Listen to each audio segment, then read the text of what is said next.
ప్రియమైన వారలారా, యేసుక్రీస్తు నామమున మీకు నా శుభాకాంక్షలు. ఇంకా 2 దినములు మాత్రమే ఉన్నవి నూతన సంవత్సరంలోనికి ప్రవేశించుటకు. మధ్యలో ఒకరోజు మాత్రమే ఉన్నది. దినములు ఎంత వేగంగా వెళుచున్నవి కదా. సరే, ఈ దినమున దేవుడొక మాటను మీకు జ్ఞాపకము చేయునట్లుగా జ్ఞాపకము చేయుచున్నారు.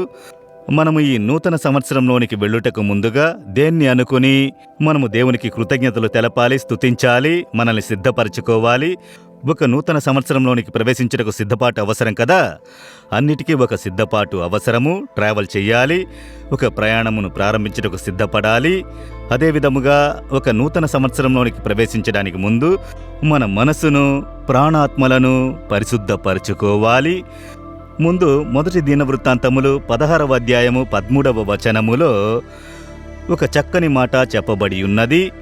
ఆయన చేసిన ఆశ్చర్య కార్యములను జ్ఞాపకము చేసుకొనుడి, ఆయన సూచిక క్రియలను, ఆయన నోటి తీర్పులను జ్ఞాపకము చేసుకొనుడి. మనము తలంచవలనట.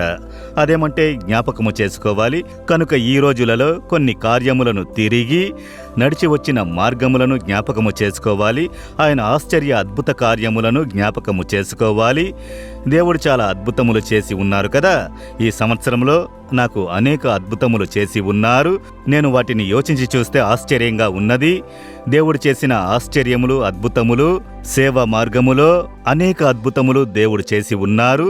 అవసరములు సంధించిన విధము, మార్గములను తెరిచిన విధము, కార్యములను వర్ధిల్లజేసిన విధము, అదేవిధముగా ప్రార్థనకు జవాబిచ్చిన కార్యము, అనేక అద్భుత ఆశ్చర్య కార్యములను దేవుడు చేసి ఉన్నారు. మీ జీవితంలో దేవుడు చేసి ఉన్నారు.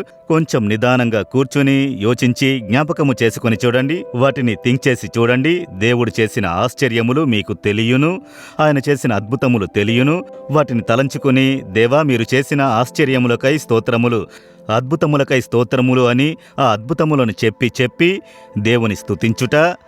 నేను సహజంగా డైరీలో వ్రాసి ఉంచి ప్రార్థన చేసేదను. ప్రార్థన అవసరతలు, వాటికి జవాబిచ్చినవన్నీ కూడా నేను గుర్తుంచుకుంటాను.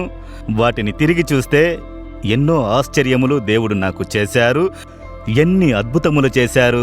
ప్రార్థించిన వాటన్నిటికీ జవాబు ఇచ్చారు. దాన్ని అనుకుంటేనే హృదయంలో ఒక విశ్వాసము పొంగి పొర్లును.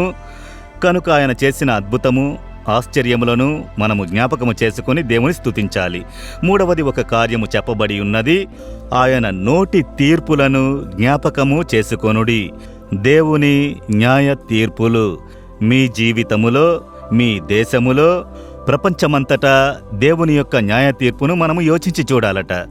అనేక దేశములలో ప్రభు న్యాయము తీర్చియున్నారు.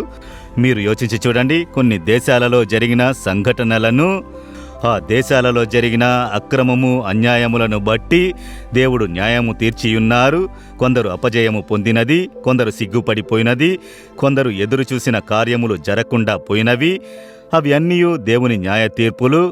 అనేక దేశాలలో మార్పులు కలుగుట, పాత తరపు వారు చేసిన అన్యాయపు అక్రమములను బట్టి దేవుడు న్యాయము తీర్చి నూతన పరిచి ఉన్నారు. మన సంఘములో జరిగింది, ఊర్లో జరిగింది, మీరు నివసించే ప్రాంతంలో జరిగింది. మీ జీవితంలో కూడా దేవుడు కొన్ని న్యాయ తీర్పులను చేసి ఉన్నారు కదా. మీరు యోచించి చూడండి. అవి మేలులకు తగినట్లు మనల్ని పరిశుద్ధపరచుటకు, శుద్ధీకరించుటకు, ఇక మనము నీతి న్యాయములతో యథార్థముగా నడుచుకొనాలి అనుటకు వాటిని అనుమతించారు. వాటిని మీరు యోచించి చూడాలి. దేవా మీరు చేసిన అద్భుతములు, ఆశ్చర్యములు ఒక ప్రక్క, మీరు నాకు కూడా న్యాయము విచారించి నాకు కూడా శిక్షను విధించి సరిచేసి తీరే. దాని కొరకు స్తోత్రములు అని దేవుని స్తుతించాలి. కొన్ని అపజయములు, కొన్ని నష్టములు, కొన్నిటిని కోల్పోవుట, కొన్ని సమస్యలు మిమ్ములను యోచింపజేసినవి కదా.